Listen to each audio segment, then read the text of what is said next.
Fengal புயலினுடைய தற்போதைய நிலை என்ன அப்படிங்கிறத நம்ம பார்த்து கொண்டிருக்கிறோம் திரையில. நம்ம ஏற்கனவே கணிச்சிருந்தாங்க, அதாவது வெள்ளி சனிக்கிழமை போன்ற நாட்களில் தான் இந்த ஃபெங்கல் புயலானது சென்னைக்கும் புதுச்சேரிக்கும் இடையே கரையை கடக்கும் அப்படின்னு.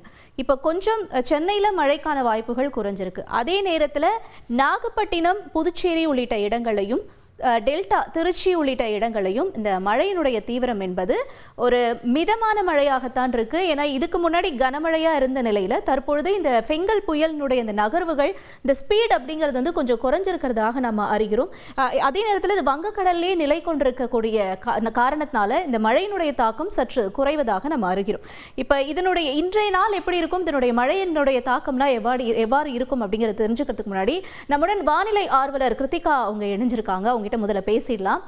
கிருத்திகா முருகேசன், வணக்கம். இப்ப இந்த புயல் வந்து இன்னமும் வந்து வங்கக்கடல்லே நிலை கொண்டிருக்கிறதுக்குரிய காரணம் என்ன? இந்த நம்ம வந்து பார்க்கிறோம், அதாவது ஸ்பீட் அப்படிங்கிறது ரொம்ப ரொம்ப குறைஞ்சிருக்கிறதையும் நம்ம பார்க்கிறோம் திரையில. 26, 27 தேதிகள்லையும் இப்ப இருக்கக்கூடிய தேதிகளையும் இந்த விண்டினுடைய அந்த ஸ்பீடு வந்து குறைஞ்சிருக்கலையா? என்ன காரணமாக இருக்கும் என்று புரிஞ்சுக்கலாம். சோ இது வந்து ஸ்டாலிங்னு சொல்லுவோம். சிஸ்டம் வந்து ஒரு இடத்துலயே நிலை கொண்டு கொஞ்ச நேரத்துக்கு கண்டினியூ பண்றது வந்து ஸ்டாலிங் எஃபெக்ட்னு சொல்லுவோம். சோ அந்த வந்து இப்ப சிஸ்டம் வந்து ஸ்டால் ஆயிருக்கு. அண்ட் இது வந்து மாடல்ஸும் காமிச்சிட்டு தான் இருந்தது. ஒரு 24 மணி நேரத்துல இருந்து 48 மணி நேரம் கடல்ல இருக்கிற மாதிரி ஸ்லோவா மூவ் ஆற மாதிரி காமிச்சிட்டு இருந்தது. இது எதனால அப்படின்னா ஷியர் ஜோன்னு சொல்லுவோம். அதாவது காற்றோட அந்த சர்க்குலேஷன் வந்து ஆப்போசிட் டைரக்ஷன்ல இருக்கும்போது அண்ட் அதோட பிரஷர் அண்ட் டெம்பரேச்சர் இது ரெண்டுமே வந்து ஒழுங்கா ஆர்கனைஸ்டா இன்னும் ஃபார்ம் ஆகல. அதனாலதான் இன்னும் சைக்ளோனே டிக்ளேர் பண்ண முடியாம இருக்கு. சோ அது இன்னும் ஃபார்ம் ஆறதுக்காக கொஞ்சம் டைம் எடுத்துக்கும். அது ஸ்டால் ஆகுது அந்த அந்த இடத்துல. அதுக்கான அந்த ஒரு என்ன சொல்றது, ஒரு பாசிபிள் சிச்சுவேஷன் இன்னும் அமையல. ஓகே, இப்போ அப்படியாக இருக்கும் பட்சத்தில் கிருத்திகா, இப்போ நம்ம இந்த ஸ்பீடு வந்து மறுபடியும் அதிகரிக்கும். ஏன்னா நம்ம கடல் பகுதிகளில் பார்க்குறோம், கடல் சீற்றமாகத்தான் காணப்படுகிறது. ஆனால் அதே நேரத்தில் இந்த நகர்வு அப்படிங்கிறது வந்து ஸ்லோவாக தான் இருக்குது. இப்போ இன்னும் எத்தனை நாளைக்கு இந்த கடல் சீற்றத்தினுடைய இந்த தாக்கம் இருக்கும் என்று புரிஞ்சுக்கலாம். ஏன்னா மீனவர்கள் எல்லாம் இப்போ தடுக்கப்பட்டிருக்காங்க கடற்கரைக்கு போகிறதுக்காக. இப்போ இது நம்ம பார்க்கும் பொழுது கடல் சீற்ற பகுதிகளில் எவ்வாறு இருக்கும் நம்ம புரிஞ்சுக்கலாம்.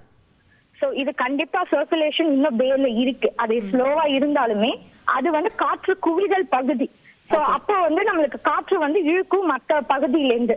கண்டிப்பா கடல் சீற்றத்தோட தான் இருக்கும். இப்ப நம்மளுக்குமே தரை காற்று அதிகமா தான் வீசிட்டு இருக்கு. இப்ப இன்னைக்குமே விண்ட்ஸ் நம்மளுக்கு த்ரூ அவுட் கோஸ்டல் ரீஜன், அதாவது டெல்டால இருந்து சென்னை, நெல்லூர் வரைக்குமே நல்ல ஒரு காத்து வந்து நிறைய இருக்கு. தரை காற்று அதிகமா இருக்கு, வேகம். சோ இது வந்து இன்னும் ஒரு 2 நாளைக்கு, அதாவது 30 மிட் டே மத்தியானத்துக்கு மேல கரை கடக்கிறதுக்கான வாய்ப்பு காமிக்குது மாடல்ஸ். சோ அது அப்படியே இருக்கும் பட்சத்துல, அந்த ப்ராபபிலிட்டி அப்படியே இருக்கும் பட்சத்துல 30ஆம் தேதி வரைக்குமே நம்மளுக்கு இந்த தரை காற்று அதிகமாகவும் கடல் சீற்றமாகவும் தான் இருக்கும். இப்போ வழக்கமாக வந்து புயல் அப்படின்னும் பொழுது இந்த காற்றினுடைய வேகம் வந்து அதிகரிக்கிறதா நம்ம பார்த்துருப்போம். ஆனால் இந்த தடவை வந்து இது குறைஞ்சு திரும்பியும் அதிகரிக்கும் அப்படிங்கிற ஒரு சூழல் இருக்கும் பொழுது, இதற்கு முன்னாடி இந்த மாதிரி நிகழ்வுகள் நடந்திருக்கா? இப்போ இந்த நிகழ்வு வந்து நம்ம அடுத்த கட்டமாக எந்த அளவுக்கு முன்னெச்சரிக்கையாக இருக்கணும் அப்படின்னு நம்ம எதிர்பார்க்கலாம். சோ சில சைக்ளோன் வந்து இந்த மாதிரி ஒரு லைக் ஷியர் ஜோன் நம்ம சொல்லும் போது அந்த அந்த வெல் ஃபார்ம்டு, அது ஒரு என்ன சொல்றது, ஒரு சைக்ளோனா ஒரு ஃபுல் ஆர்கனைஸ்டா ஒரு பெரிய வெர்டிகல் டெவலப்மெண்ட் இருக்க முடியாத ஒரு சூழ்நிலை இருக்கு.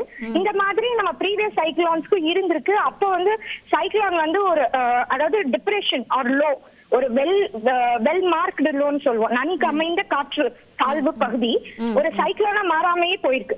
சோ இந்த மாதிரி நிறைய தடவை நடந்திருக்கு நம்ம எக்ஸ்பெக்ட் பண்ணி. பட் இந்த சைக்ளோன் இந்த டிப்ரெஷனை பொறுத்த வரைக்கும் எப்படி நம்ம எக்ஸ்பெக்ட் பண்றோம்னா, இது மறுபடியும் அந்த ஷியர் ஜோன் கம்மியாகி அதுக்கு சாதகமான சூழல் நிலவி இது மறுபடியும் ஒரு சைக்ளோன், வீக் சைக்ளோனா, அதாவது ஒரு நேம்டு வீக் சைக்ளோனா ஃபார்ம் ஆகிறதுக்கான வாய்ப்பு அதிகமா இருக்கு.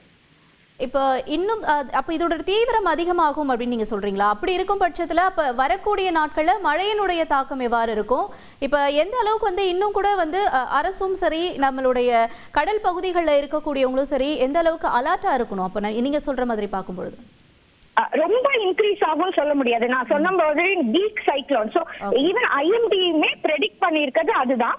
டீப் டிப்ரெஷன், அதாவது நன்கமைந்த காற்று பகுதியிலிருந்து டீப் டிப்ரெஷனா மாறி டீப் டிப்ரெஷன்ல இருந்து சைக்ளோனிக் ஸ்ட்ராமா மாறும் அப்படின்னு ப்ரெடிக்ட் பண்ணிருக்கு. சோ ஐஎம்டி ப்ரெடிக்ஷன்னால கவர்மெண்ட்ஸ் ப்ரிப்பேர்டா தான் இருக்காங்க இந்த ஒரு சிச்சுவேஷன் அக்கர் ஆகிறதுக்கு. இதனால வர மழை வாய்ப்பு இருக்குல்ல, அது வந்து இது வந்து ஆக்சுவலா இந்த சைக்ளோனிக் அந்த சர்க்குலேஷன் வந்து நம்மளுக்கு நார்த் வெஸ்ட், அதாவது நம்ம ஸ்ரீலங்கா கரை ஒட்டியே டெல்டாக்கு பக்கத்துல வந்திருந்ததுன்னா நம்மளுக்கான மழை வாய்ப்பு ரொம்ப அதிகமா இருந்தது. பட் இது வந்து கொஞ்சம் ஈஸ்ட் கிழக்கு நோக்கி போயிருக்கு. அதனால நம்மளுக்கு இன்னைக்கு மழை வாய்ப்பு கம்மியா இருக்கு. அதே நாளைக்கு அது மறுபடியும் நார்த் வெஸ்ட் டைரக்ஷன்ல நகரும் போது மழை வாய்ப்பு நம்மளுக்கு அதிகமா இருக்கு. 29, 30 கண்டிப்பா மழை வாய்ப்பு இருக்கு. ஓகே, மெயினா டெல்டால இருந்து நம்ம சென்னைக்கு, அதுக்கு மேல நெல்லூருக்கு. நம்ம இத பார்த்தோம்னா நார்த் கோஸ்ட் தான் ரொம்ப அலர்ட்டா இருக்கணும். டெல்டா அதோட பகுதிகள், அதாவது ராமேஸ்வரம், ராமநாதபுரம், அதெல்லாம் கொஞ்சம் அந்த எஃபெக்ட் வந்து கம்மி ஆயிடுச்சு. சோ இனிமே அவங்களுக்கு வந்து மாடரேட் டு ஹெவி ரெயின்ஸ் தான் எக்ஸ்பெக்ட் பண்ண முடியும். பட் பாண்டியில இருந்து சென்னை, நெல்லூர் வரைக்கும் moderate to heavy Reigns expect பண்ண முடியும். ரைட், நன்றி கிருத்திகா மேம், இணைப்பில் நின்று எங்களுடைய பல்வேறு கேள்விகளுக்கு தகவலை வழங்கியமைக்கு.